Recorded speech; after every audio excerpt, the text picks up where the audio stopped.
Sama M.Oquaye biem de ba channel yi so na Ghana for koto aba ye to aba wie no na the incumbent aban ya ote so no we lose support aga abone de esuye pa na no na ye to aba wie no nsem bebre ye to mama eti nsem ne bi nsem bebre na efimu ebaye ama sisi ya no ye NPP for no hu de wo ye omo na ye da story ya ye te se NPP for the National Executive Committee and as a council no omate 11-member committee a omo be hwehwem sense defeat na eba ya no na no ye den omo dwen ho omo ntia so hu ba bia omo mistake and as omo enfonso ba bia entwa ye ba bia omo campaign na entwa ye ntia ma Ghana for to abani ntia omo kese sa no nti no mate an 11-member committee so omo ba menye enhwehwemu na committee na mu no na omo de former Speaker of Parliament, M.Oquaye, so one be chairman of the committee, the defeat so during the 2024 general election. Na the other members are working a committee no nearby the Kenya Rebaba come the Yankona Inkuti na yakona na subscribe my and like share them from media. Comment bi a committee a ye NPP for set up ya beko comment section na dia kwashawa ma ye nko ni nkuti the 11-member committee a NPP for abi ano no There are 11 people in that, it's not everywhere he has to go. It's not some of the things that will come to him and all that. But okay, I don't want to move into the issues of the reasons why we're looking at the personality, So I think Honorable M.Oquaye is a fine one. He's been Speaker of Parliament, dealt with all the MPs, run the House. He's been had a lot of positions in the party proper.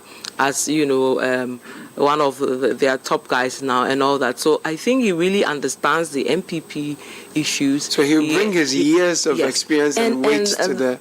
I think he's somebody, and Sky, you can tell me, I think it's a unifier. Is he seen as a unifier? Well, it depends on how you look at it.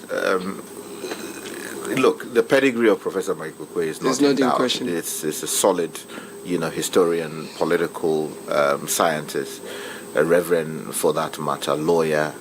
As Vivian rightly stated, headed Parliament previously as the Deputy Speaker and later became the Speaker of Parliament. Of course, he was seeking re-election when matters having to do with how some people felt towards him from his own side sort of led to a betrayal of his cause because he wanted to gain re-election as Speaker of Parliament to repeat the feat first chalked by D.F. Annan under the 4th Republican Constitution when he was repeated as Speaker after the 1996 elections.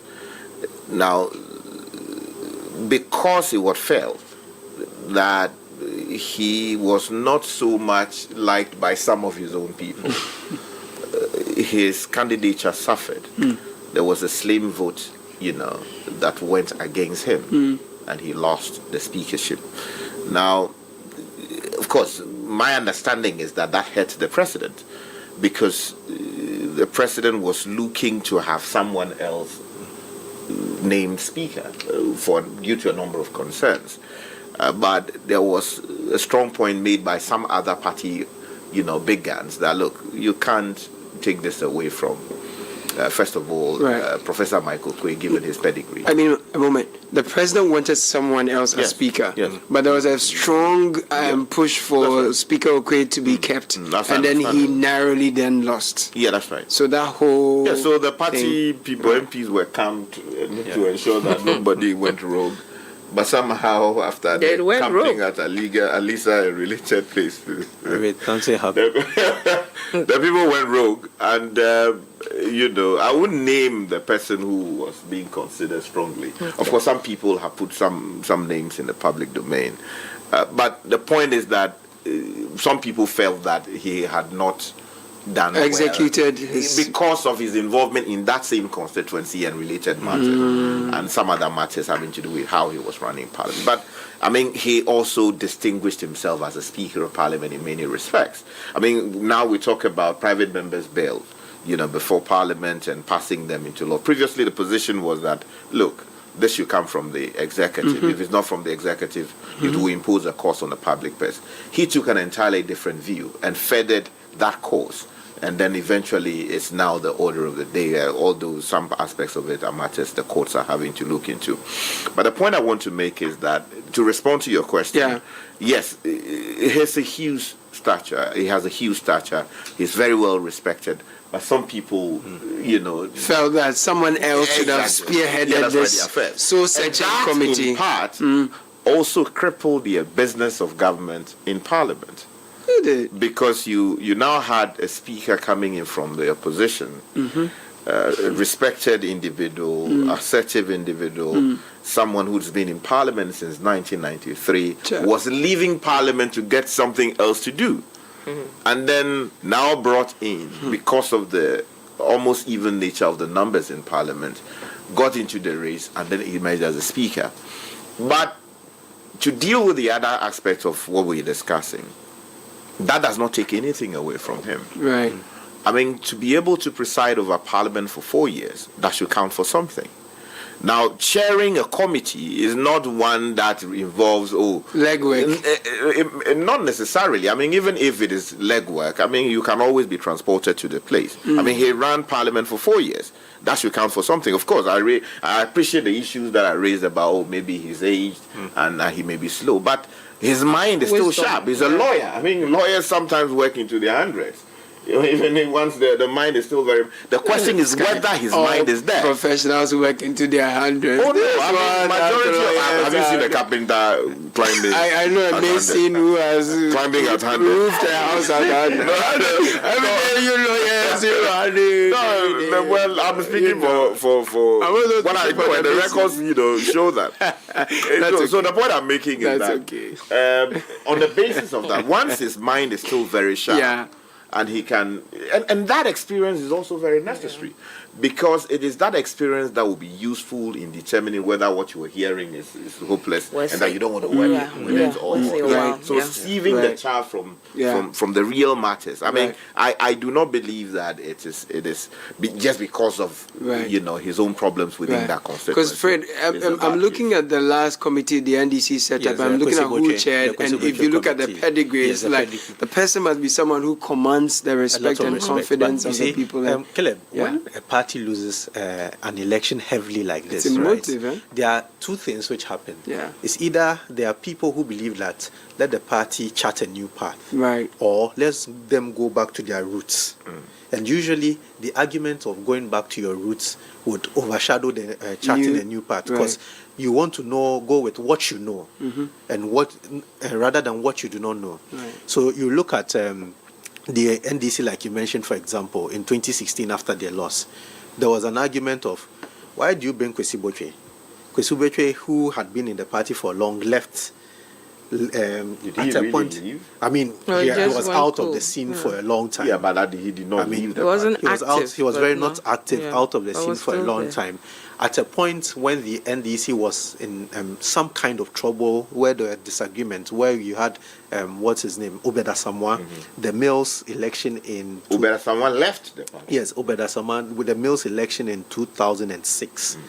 You remember that there was the brought Kwadwosheldon to contest Mills at the time where everybody felt like, look, let Mills go. So you look at that background of Kwadwosheldon, then how he then came and found himself in an active role within the NDC after the Mills victory. His role he played and everything. When the party lost and they wanted to go back to their roots, instead of charting a new path, they went for somebody with experience, somebody who had been there from the formation of the party till where they got to in 2016. And I think that is what the NPP has done with M.Oquaye. M.Oquaye had been there from the formation.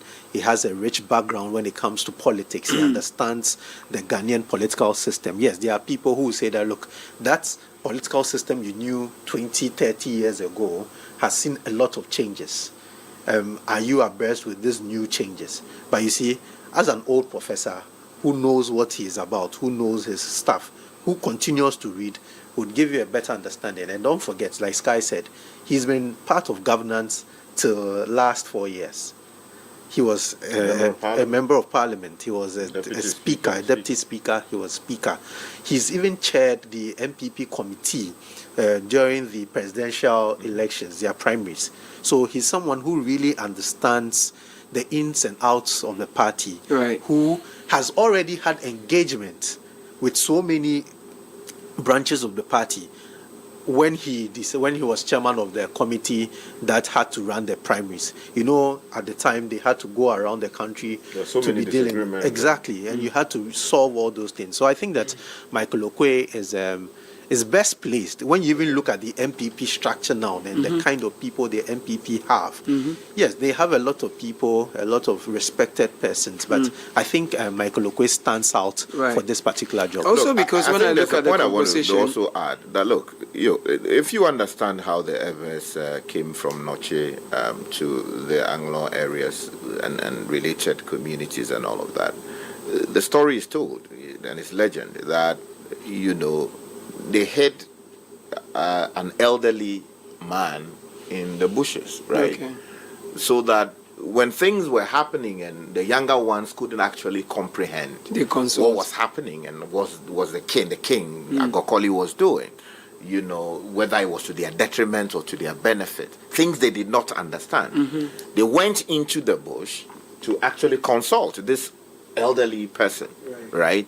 And it was through his advice, you know, direction, counsel, that they were able to conceive the idea of pouring wastewater on the high walls of Noche in those days, as to cause the clay to eventually, the erosion that eventually allowed them to actually push the wall down. And to also walk backwards. Yeah, that's it, to leave. Okay. The point I'm trying to make with this is that, look, yes, we appreciate the power of youth. I do not discount the point that, look, there's the need for perhaps people who are more, you know, active, more agile, more youthful, who can, you know, who have a lot of energy to be out there and get to understand the issues and all of that. But, you know, if the legend of the movement of the people of, you know, Everland, from Noche to the Anglo and Keta areas and Adafiengu areas is anything. I was waiting for how this would end because then I think it is proper that they have someone with rich wisdom to be able to steer the affairs. Right, and then the understanding also is that you know, it's a committee that is fairly comprising of young people as well, who are lecturers, researchers, so then they're able to do all the fact checking, the data collection. You have younger lecturers and people who are in the prime of their profession, so they can bring their energies and their competencies to the fore with respect to the fact-finding mission of the NPP into their what has been described as the rather embarrassing defeat in the just ended election. So I think that that's it. The others, their members, we will get to know someone them. like Gifty Kusi. Honorable Gifty Kusi, former MP, a former deputy minister for Western Region. She also has a lot of experience when it comes to politics in this country. So for me, seeing Western Region is interesting due to the huge losses. Looking at what happened within the Western Region in the election, it's important to have somebody like Gifty Kusi there who has played different roles within the region for the party. So I think that Gifty Kusi's addition is a very good one. You have Abdullahi Abanga, his current MP for Binduri. Right. You know, usually when you form some of these committees, you need have the present MPs, sitting MPs to be involved, because when the party is in opposition, really, there are forces in parliament. And it's parliament where they lead a fight. So having an MP who would be part of this committee, who could give feedback from the parliamentary caucus, is also one you cannot push aside. So having a sitting MP in there is also a very good one. Right. And the fact that he's coming from the northern side, Upper East, right? There must be a representation, the numbers on the northern side, especially the interest there is especially because the candidate was coming from that part of the region, right? So it's interesting to know or his thoughts when he's doing whatever he's expected to do. His around findings that area, from those areas. What really led, because the candidates prior to him, who is not even from that side, did much better. If you look at the numbers, if you go to our election website, so all of them have something that they are coming in with, and like Fred and Sky were saying, the backgrounds of the MPs also help. Most of their MPs were booted out, you know. So it's it is what it is. With the left, like, I mean, look at Greater Accra, Yeah. just 3. Only That's so wrong. yeah. Western region has 2. Just 2. Single 2. Yes. Wow. So the single 3. Single When 2. you go to Sorry. Bono, I have 4. Bono East 1111. Charlie knows. that's a PEM. And the regions they are 000. Yeah. Yeah. So the Wow. parliamentary, part of these personalities is also very important.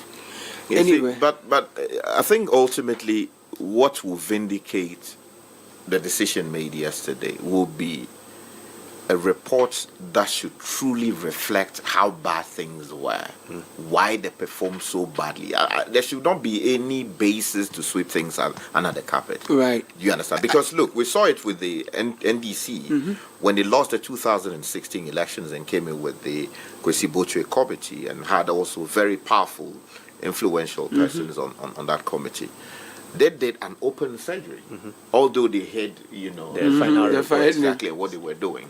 People came out and spoke their hearts out as to what they felt was wrong with the campaign of John Dramani Mahama for re-election, the people who were hanging around, and how things went so badly.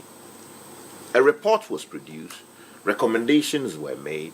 Of course, we heard about details of some of the recommendations made, but the full report we did not see. Yeah. And we were since told that the NDC managed to use that report, the recommendations in it, to actually further their interest in subsequent elections. Of course, the 2020 elections did not go their way. But they performed well in the parliamentary election. That's right. They performed better. Yeah. And in fact, some people feel that all kinds of things happened. That was how come we had almost even parliament without, they having the upper hand and all of that. But the point is that they learned lessons. And there were wise men who guided the process, although there were younger people. It is important to understand that the NPP didn't just drop from the sky, right? Some people came together exactly to form it. And there are principles that guide what the party does. So there are people you hear in the NDC and in the NPP who will say that party no idea. You understand? Those are people who invested their time and resources.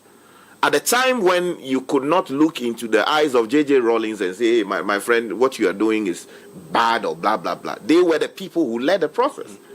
Now, those people, the wisdom that guided the establishment of the NPP should count for something.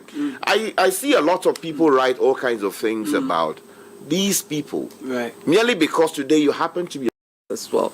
They believe issues of security, issues of road network, all that. So the constituency in the whole were not happy with the fact that this is one of your key constituencies, actually the biggest with the numbers. Absolutely. And over the years, if you look at the election petition where Bawumia became a star, it was the star constituency that everybody was using. It was at that time that Adra Safo came to the fore, that everybody saw that, oh, this is a promising politician we're seeing. This woman has so much going on for her and all that. So you think that they'll put in so much in that constituency, but they didn't see that. Within the party itself, the MPP, they had their own troubles between Adra herself and M.Oquaye and all that. The issue of imposition of M.Oquaye Jr. on, the people. Then, of course, Adra came to win, and then later M.Oquaye came to win, and then we got to this point. So his son himself not being able to hold that constituency for the party, I'm sure it's something they've looked at. And that is the true, coloration of what we're seeing across the nation, why they're losing the blues to the greens, or the blues, the color is reducing. So that's a key one, and even easy one for him at home. Okay. The issue of moving around, I mean, really, that I don't see that as a big deal. Okay.